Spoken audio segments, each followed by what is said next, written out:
طور پر ہم روزانہ گھر میں جاتے ہیں، گھر میں جائیں، آپ صلی اللہ علیہ وسلم کا طریقہ کار یہ تھا کہ سلام کیا کرتے تھے، اور حکم بھی یہ ہے کہ افشوا السلام، سلام کو عام کیا کرو۔ راستے میں چلتے ہوئے، آتے ہوئے، جاتے ہوئے کوئی جاننے والا ہے، جاننے والا نہیں ہے، آپ اس کو سلام کیا کریں، نبی علیہ الصلوۃ والسلام کی سنت زندہ ہو جائے گی۔ گھر میں داخل ہوں، دعا پڑھ کر داخل ہوں، سلام کر کے داخل ہوں تو آپ کو ثواب ملے گا۔ گھر سے نکلیں تو ہم دعا پڑھ کر نکلیں، بسم اللہ توکلت علی اللہ لا حول ولا قوت الا باللہ۔ حدیث میں آتا ہے کہ جو آدمی یہ دعا پڑھ لیتا ہے، ایک فرشتہ ندا کرتا ہے، اعلان کرتا ہے۔ ایک فرشتہ کیا کرتا ہے؟ کیا کرتا ہے؟ اعلان کرتا ہے ایک فرشتہ۔ پہلی یہ خوشخبری دی جاتی ہے کہ تمہاری حفاظت کر دی گئی، یعنی ایک دعا پڑھنے سے اللہ کا فرشتہ اعلان کرتا ہے تمہاری حفاظت کر دی گئی۔ دوسرا یہ اعلان کرتا ہے تمہارے لیے اللہ کافی ہو گیا، تمہاری کفایت کر دی گئی۔ اور تیسرا اعلان یہ کرتا ہے تمہیں شیطان سے دور کر دیا گیا۔ یعنی ایک سنت پر عمل کرنے سے، ایک سنت پر عمل کرنے سے اگر ہم یقین کے ساتھ عمل کریں گے تو اللہ ہماری حفاظت بھی فرمائیں گے۔ ایسے ہی روزانہ ہم کھانا کھاتے ہیں، نبی پاک صلی اللہ علیہ وسلم کا طریقہ کار کیا تھا؟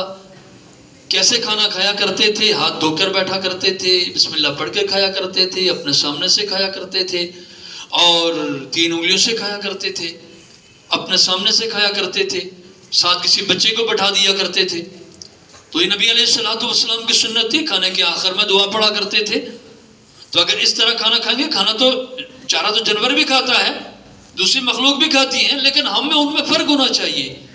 ہم اگر طریقے سے بیٹھ کر نبی پاک صلی اللہ علیہ وسلم کے انداز سے کریں گے یہ عمل تو ہمارے لیے ثواب بن جائے گا۔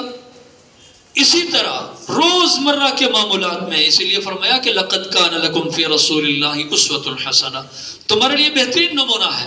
روزمرہ کے معمولات ہمارے نبی پاک صلی اللہ علیہ وسلم کے طریقے پر ہوں گے تو ہمارا سارا کا سارا عمل ثواب بن جائے گا۔ ایک مرتبہ حضرت علی رضی اللہ عنہ نے ایک کافر سے کہا، اس نے پوچھا کہ بھائی آپ کیسے اتباع کرتے ہو؟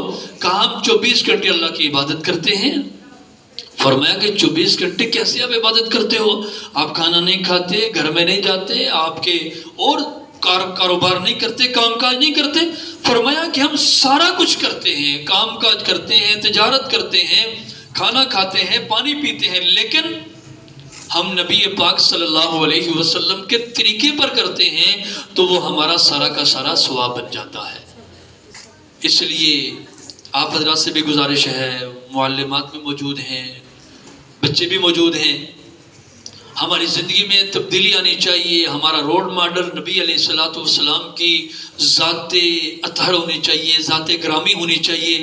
ہم اپنی زندگی کا ہر شعبہ، ہر لمحہ نبی علیہ الصلوۃ والسلام کے عمل کے مطابق کریں گے تو ہمارے لیے باعث اجر و ثواب بن جائے گا۔